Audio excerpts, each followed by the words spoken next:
Hello and welcome to the RM Show. Today we're going to be talking rugby after the first 2 weeks of the Six Nations. I'm joined, like I was before the tournament, by my two brothers, Connor and Darren. How are you, boys? Yeah, good. Cheers, bro. That's what I like to hear.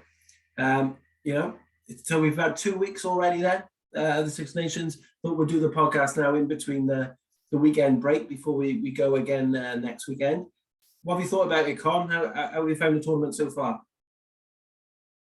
I think it's been the best competition that I've witnessed as a fan, to be honest with you. I think it's so competitive.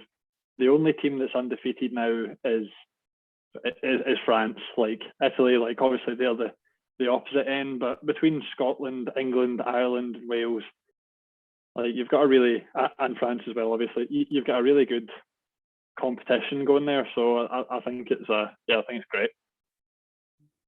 What about you, Dazzy? How have you found it? Everything you would ask for the first 2 weeks? Yeah, pretty enjoyable. Most of the games, particularly France-Ireland, for me, that stands out a mile. Two absolute top-class sides playing great rugby. The intensity was so high. There was mistakes in the game, but it was because it was so intense and so physical. Brilliant watch. I thought that was on another level to all the other games, really. But, also enjoyed Scotland-England. That was a good game. A curious game. We said before that it was interesting to see where England would turn up. But really, really enjoyed that one. And obviously nice for Wales to get a win last week against Scotland. Sorry, Connor. Even though, but it wasn't like the greatest game ever, I don't think. It was decent, but you noticed the step up of France-Ireland. But overall, really, really enjoyed it so far. Yeah, no, true. It has been interesting, like I say, both game weeks. We'll start with your Scottish boys then, Connor. Obviously, from pandemonium to, failing to turn up, I suppose. Yeah, nothing too different, unfortunately. But, it's a big ask for any team to go to the Principality, especially if it's packed out. There's always going to be a massive Welsh reaction. So I think Scotland went into it as favourites, and I think, but Wales won the game and they made Scotland lose it. I think that there was maybe a wee bit of a step backwards in terms of the mentality that we'd shown against England. Against England, we'd stayed calm. We were there, like when we didn't have the ball, it was like, right, okay, it was steady. I just didn't get that against Wales, unfortunately, and I think it's kind of with Wales. Wales didn't have that in that first game against Ireland, and then they found it for this game here. So maybe it's the home support, I don't know, but disappointing. But I think next week we have a pretty good record over the past couple of seasons of breaking French hearts. So let's hope we can do it again. Definitely, we'll be looking forward to that. What do you think about Scotland, Dazzy? Obviously, we were happy with the win last weekend, but have they come forward since last season, or do you think they're still really in the same mold? I think in general the upward curve over the last few years is really, really there for Scotland. They look a really good side. The fact that they didn't have a great deal amount of ball against England, but they still won. They grounded out, and Finn Russell, who's on top of his game, 2 crossfield kicks, the one to the left and then one to the right with Luke Cowan-Dickey there, and the rest was history. So that was, I thought, quite impressive, even though they didn't have much of the game. And so I still like them. I think they're on a good upward trajectory, but I think they'll kick themselves after last week's game against Wales. I think they should have beat us. We were there and we dug it out. Wales dug it out, and I was pleased with that. But Scotland, I think they'll kick themselves, and they had a really good chance this year, I think, of potentially going close to winning the championship, depending on France and Ireland. And the fact that they've lost in Cardiff now, I don't see them doing it. So definitely a good upward trajectory. Really like a lot of the players in their team, like the way they play, but I think they'll kick themselves losing in Cardiff. Con, is it a case, obviously you made a few changes, you made some that were needed, but, changing the whole front row and everything for the start of the game, did it backfire a bit? I don't think it did. I think that one of the things that went wrong with that front row changeover was the fact that Sutherland went off injured. So he's now going to miss the rest of the championship, and that's a big loss for us. I think that really love Pierre Schumann, but in the loose, Sutherland brings something different, and I think he came on the pitch and he made an instant impact. I felt that the aggression of Scotland went up. You're bringing on a prop who's been sitting cooling down for 15, 20 minutes, and he has to see out the rest of the game after playing intensely in the start. I think it was just, we lost that intensity. I think we missed Jamie Ritchie as well. I think that there wasn't enough attack at the breakdown. And it was a thing pundits had said around, like, there was a warning from Nick Berry around the breakdown, and that meant we lost some aggression there. And yeah, I think that it was just kind of things didn't go our way in many respects. But Wales didn't let it go our way either, and I think that's a massive part of it. True. Dazzy, for the Welsh side of things then, obviously, you know, it's disastrous out in Ireland, but come back to Scotland, you know, one thing that seemed to work well against Scotland was the balance in the back row, you know, and it seemed to look a lot better than it did out in Ireland. Yeah. Firstly, they missed a trick there with a Proclaimers gag when Sutherland's not on. Sutherland no more. But but forgetting that one for a minute. Back row balance was a lot better. Could feel it before the game. Thought that the back row balance was going to be better. I like Wainwright's a cracking player, but having Moriarty as a proper 8 and Basham being so physical can play 7 or 6. Especially alongside obviously Jack Morgan making his debut, did a good job. Back row was a lot better. We just dug it out. I think it was, the Ireland game wasn't, I wouldn't say it was a disaster in the sense, it's bad to say this, but I expected it. It was the way with the build up to the tournament, the fact that I know everyone was affected by COVID, but some of our teams had to stay out in South Africa for a few weeks because of positive cases. There was lots of postponements.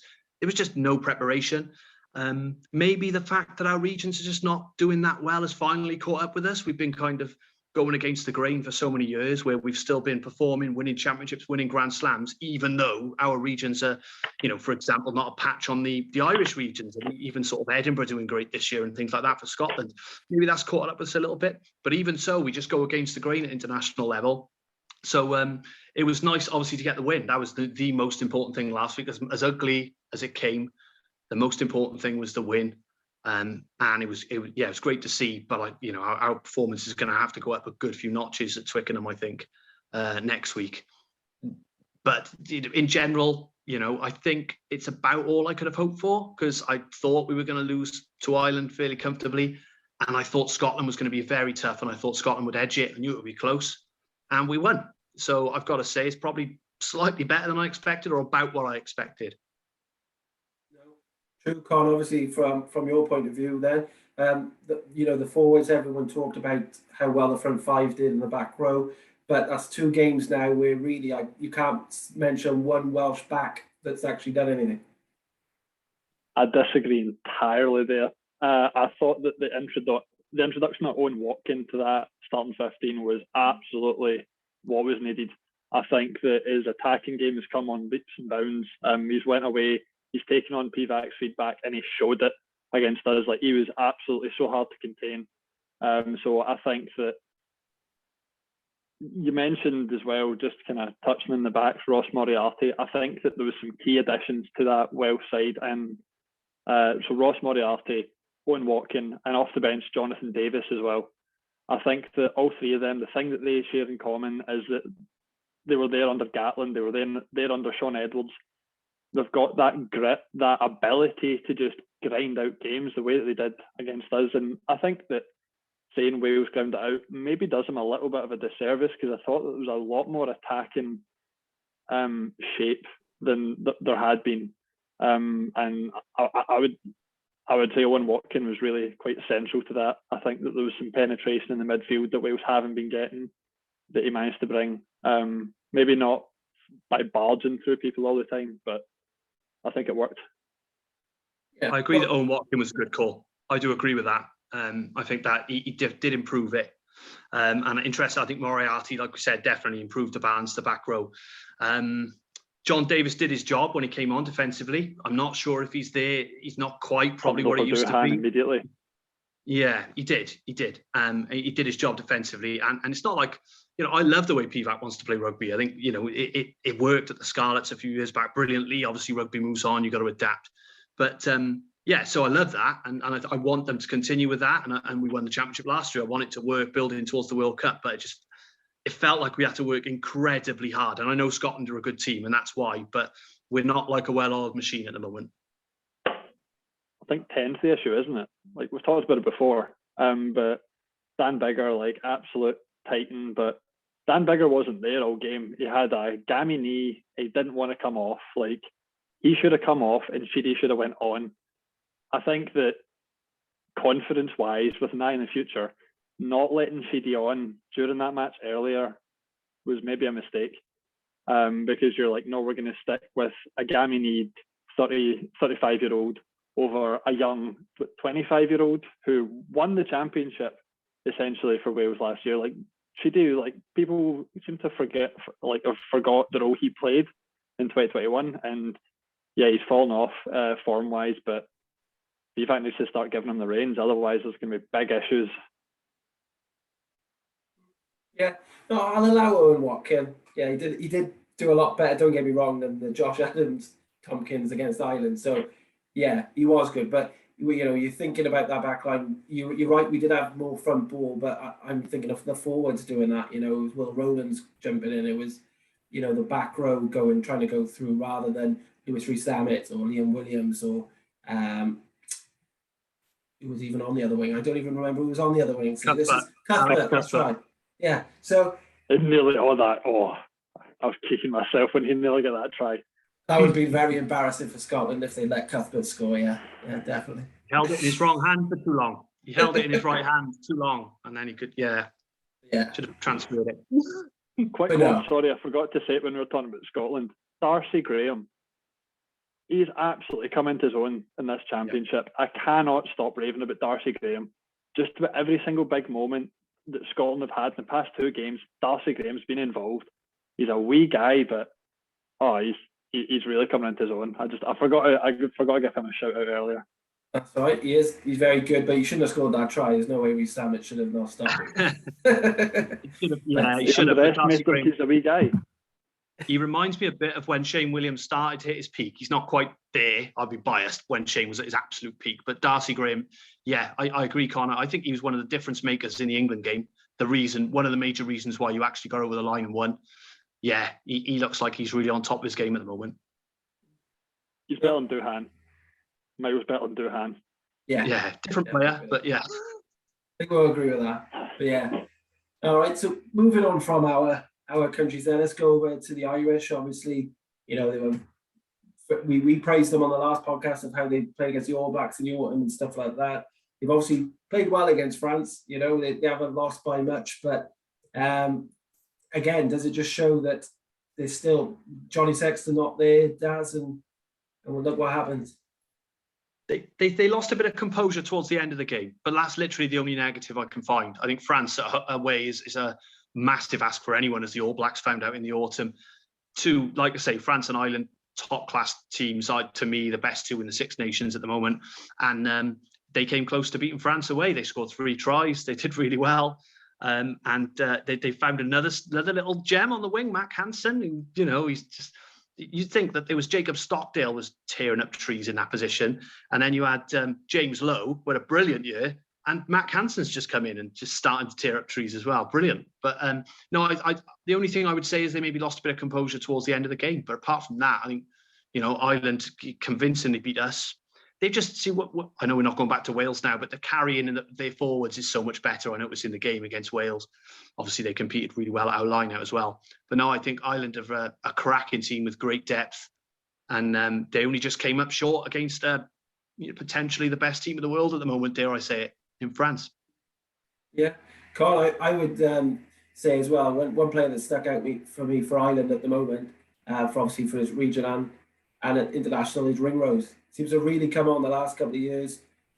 He said he was O'Driscoll-esque when he first come on the scene, and I think he is starting to play that kind of rugby now. Yeah, I think for me, I can't remember if he was injured or not, but Ringrose, he should be a Lion by now, surely. I think maybe would have been a better selection than Henshaw for what was needed against South Africa. But I think this season, like last season, I thought he was like, oh, this guy's in top form, but he's just hitting it up another level this season. Is just the strength, but he's got the agility as well.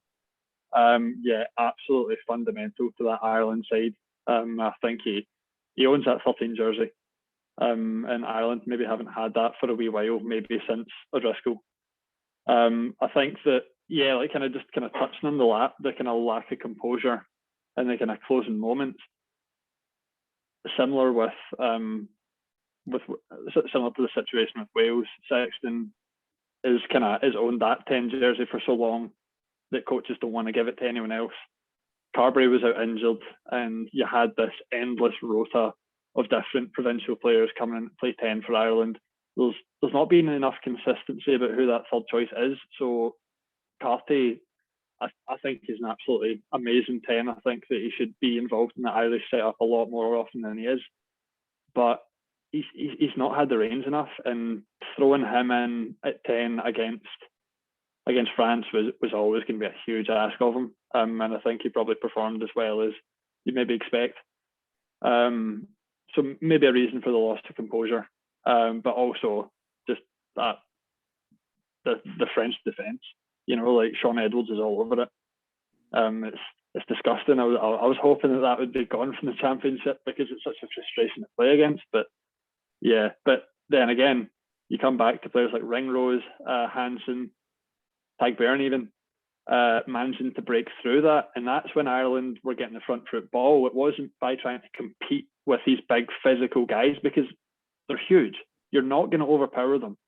Irish players, like for all that they carry hard, they're not the biggest players.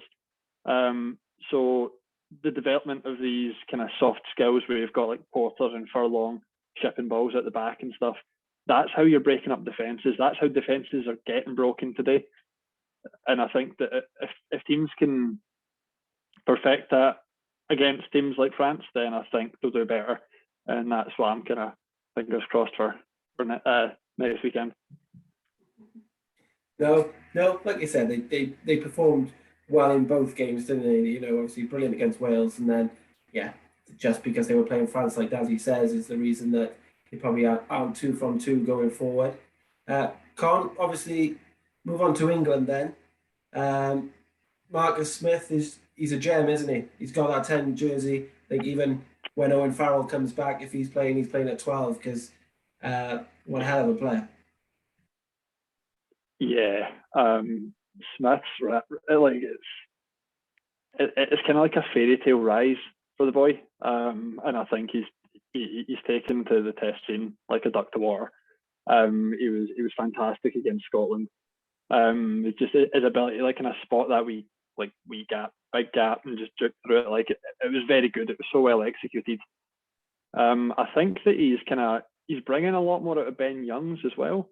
I think that's. I mean, obviously Youngs is kind of at the heart of that Leicester team that's doing so well in the Prem at the moment.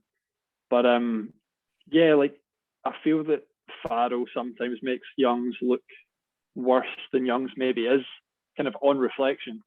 When you often get like pass out to Youngs and then it's like kick off into nothing. Marcus Smith is doing more with the ball and it's making England more dangerous. I think like their back rolls as well. Like Alex Dombrand, I don't know if he's like properly announced himself to the test scene yet, but I've seen a couple of things he's done with Quins and it's disgusting. If he starts bringing his distribution and his support runs to that England team, I'm going to wind up hating them again. But at the moment, like they're young, they're full of like such talented players. I almost felt bad defeating them for the second time in a row. But yeah, wait and see. 4 from 5. But yeah, Dazzy, like Connor said, you know, they made a lot of changes for the Italy game, and they worked out. I thought the young boy at 9 had a good game. As Connor just mentioned, Don Bradley had a fantastic game, and you know, obviously England always have a lot of depth, but it's showing that maybe you know the old guard are not so needed now. Yeah, it's Randall, isn't it? The scrum half, I think the replacement. Yeah, they're a young and talented side. and they came up short in Scotland. Maybe it was their nous, their lack of finishing ability in one or two instances that stopped them winning that game. And Scotland taking their chances very well with Darcy Graham, like we said. But yeah, they got a young, talented side. They made a lot of changes for Italy, won comfortably, absolutely comfortably in the end. And I think they're very dangerous, but they're quite unpredictable because of the youth element. Yes, they've got lots of experience in Ben Youngs, people like that. But like Stewart at fullback, he's a monster. He's a big lad to have at fullback, hitting the line, great. And and Marcus Smith. My Harlequins mates have been going on about Don Brandt and Marcus Smith for the last couple of years now and screaming that they should be involved, and they're kind of proving them right. But I love Tom Curry. I think he's a great player. Just back row menace, absolute menace. And who's that? I never heard of the lad in the second row. Actually, Izikwe, is it? I don't think I'd ever seen him play actually, but he's gone straight in there and he looks like a talent as well. So they, as usual, because they've got so many players, they've got a production line of talent. They're Eddie took a lot of flack for taking Marcus Smith off against Scotland. He took a lot of flack for that, and some people blamed that on the result. But the result on that, which I think is a bit unfair on Scotland, I think Scotland's play did it. But England are very talented, but unpredictable, and that's how they fell down against Scotland. So it might be a year too early for them in terms of the Six Nations to win it. But if I was an England fan, I'd be very excited about the future. Especially with the World Cup next year as well, where they give another year to perform. But yeah, sticking with you then, Dazzy, obviously the French, we said it a bit earlier for the game against Ireland, just unbelievable. And similar to England, they brought some players in, a Villiers on the wing. I can't pronounce the fullback's name, but he seems to be ridiculous with his boot. Seems to kick everything. But yes, France, we've been saying it for years, obviously, that, since the likes of Dupont and Tamac have come in, how great they are to watch, but they just seem to be getting better. Yeah, Jaminet in it, the fullback. I think, he just bangs it over for fun. If the French got a good, a metronomic goal kicker as well now, then I'm struggling to see a weakness. Apart from, as Connor said, perhaps the only way you get at them is by trying to use their strengths, which is their massive size as well up front, against them a little bit. But they're just Villiers, you mentioned on the left wing. He doesn't look the biggest, but he's strong. He hits contact. He tackles well. I think who was it? He threw out like a rag doll on the touchline for one. He looks like a hell of a player. And yeah, the half-back partnership, Dupont's the best in the world, and Tamac's absolutely class as well. And they got decent backup there as well. Their forwards are just big and strong and powerful. And when they get their offloading game going as well, they look absolutely outstanding. And the other thing I would say about Ireland, the only other thing was, again, a strength for France, was they got demolished at scrum time a couple of times. And Ireland have got a pretty good scrum, I think. And they got demolished by France a couple of times. So Ireland would be a bit worried about that. But on the flip side, for France, they look like a team without many weaknesses to me, apart from, potentially you've got to play an open, wide game against them. But then you've got the Sean Edwards defence to come up against, which, you've got to get around the back. Maybe, historically they're unpredictable, maybe not so good away from home. I don't know about this team, though. I don't know if that'll be the case for this team. I do worry for Scotland next week. I look forward to the game. I think it'll be an absolute cracker. But I think Scotland are going to have to be absolutely tip-top to beat France next week. France, for me, now they've beaten Ireland, which, they're strong favourites to win it and potentially a Grand Slam. Yeah, and of course, Scotland don't have Jamie Ritchie to try and get punched in this one, do they? Like 2 years ago. No, but we need to find someone else with a punchable face. That's what we got to do. But no, as you said about the French team, Connor, obviously we talked a bit about the backs then, but probably the best front row in world rugby as well, in by Marchand and what's his name, Antonio. Just ridiculous. And hands as well, power and hands on all three of them. Yeah, as you say, it's crazy. I think I'm a really big fan of Bai, especially.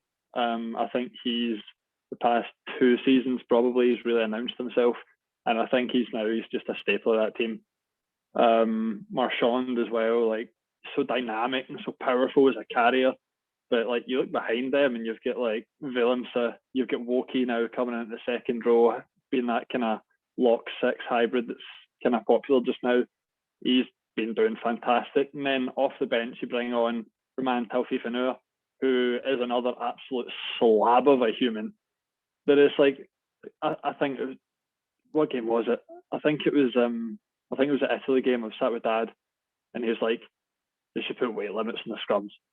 Like, these boys are too big. Like, it just, because they are such a massive like scrum." And so, yeah, the Irish probably have the best scrum in the kind of home nations at the moment. So I forget, like, I mean, it's not really a surprise against that even the Irish scrum's getting demolished. I think we've all got something to worry about when we play the French.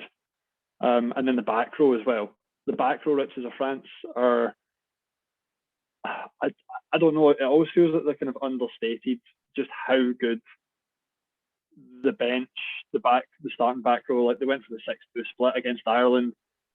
Like, it was ridiculous. Like Crutan, you launch, Alderete was an absolute monster in that game. It's just so hard to bring down. Where's the weakness? The past, 3 seasons, they've had 3 different first choice fullbacks who've all been absolutely fantastic. Mm-hmm. Like, how do you have that depth and not win everything? Yeah, it is mad, like you say, and with players out, Leroux obviously was their best second row. He hasn't played as the other guys who have been in it. Like say, Olivon has been gone, but then George has come in and just been absolutely outstanding. So yeah, it does seem to be it does amount. And obviously Vakatawa is still going to come back in. So yeah. Cyril Bay, by the way, the finish for the try last was outstanding. You know, a centre would have been proud of that finish. Brilliant.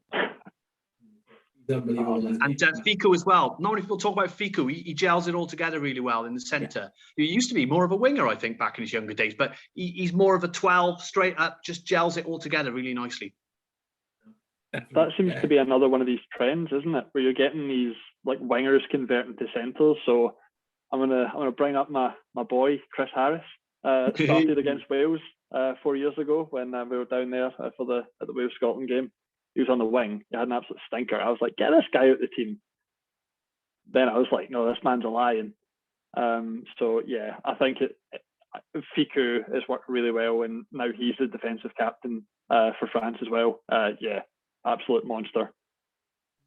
Definitely. Quickly then we'll speak about the Italians, because obviously nothing's gone quite as right. But Con, have they impressed you? Have they improved, especially against France in the first game, or was it just France taking their feet off the medal?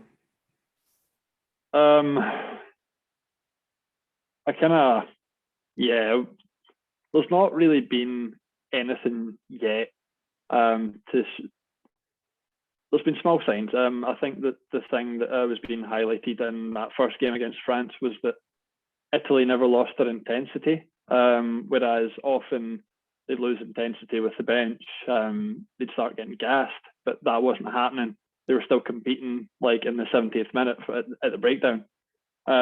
So I think they are developing. They've got a lethal finisher in Monte Ioane on the wing. They just need to try and get something to work better to like get the ball out to him, to have it all gel. I'm not sure what that is. Garbisi is only 22, but he's currently keeping Andre Pollard out of the 10 jersey at Montpellier. So like, he's not a slouch. So I don't know if it's the centre partnership or not, but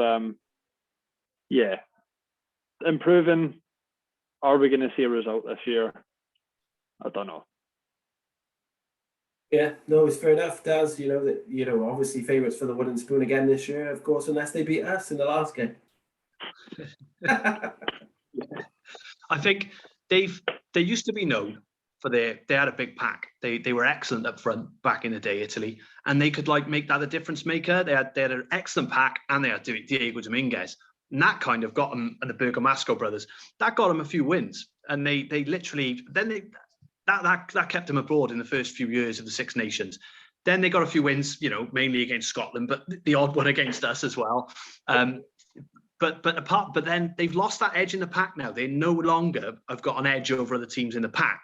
So when you lose that, you need to have an all-round game, an all-court game, and they've just never developed it to a good enough standard, especially with defensive errors. They give a lot of tries away, and that's going to be their undoing. If you can see 30 to 40 points every game, you've got no chance. So that's their undoing, really. They've got a couple of good, talented players. Their captain, the flanker, is it Lamaro?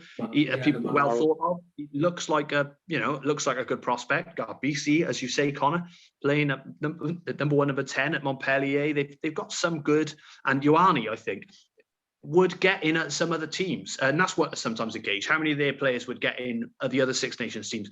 I think he'd be in with a shout. He'd be in with a shout at least. He'd be in the argument to get in some other teams, maybe if he wouldn't quite be picked, because he's an excellent player. Minotzi's a good player. They have got some good players. It's just, and Pelledri's injured, I think. I like him, the back rower. He's a good player as well. And their under-20s beat England, of course, for the first time ever last week. So maybe that's a sign that they could, that the age graders are coming through, and in a few years' time, they'll be much more competitive. So hopefully that happens. But at the moment, they're not there yet, and they'll be eyeing up Scotland and Wales in the last 2 games. They always do. They eye us up as an opportunity to, maybe pull one out of the bag. But at the moment, you can't really see it. Even Wales, who I think are not playing great at the moment, I think, I don't expect Italy to come close to us. So at the moment, they're not quite there. And of course, there's these rumours about South Africa joining the Six Nations in a few years, just dropping that bomb in there at the end of the conversation. But no, I hope the fact that Italy's under-20s are doing better is a good sign that in a few years, maybe for the next World Cup cycle, they will be very competitive. Because like I say, that front forward edge that they used to have with Parise, can't not mention Parise as well, of course, but their front 5 was brilliant. It's not really there anymore. They're not dominating any team up front like they used to. So because of that, they need to do it elsewhere on the pitch, and they're not quite there, and their defence isn't good enough. Yeah. No, it's going to be interesting. Like you say, a few good sparks there, but yeah, obviously they need to make that a team effort. Okay, before we go then, just quick predictions for the next games then. We'll start with Ireland, Italy. Connor, who are you going with now, mate? Don't know. I would love it if Italy beat Ireland. It would be the result of the tournament. I wouldn't even care about the Calcutta Cup, but I reckon Ireland are hurting. They're at home as well, yeah?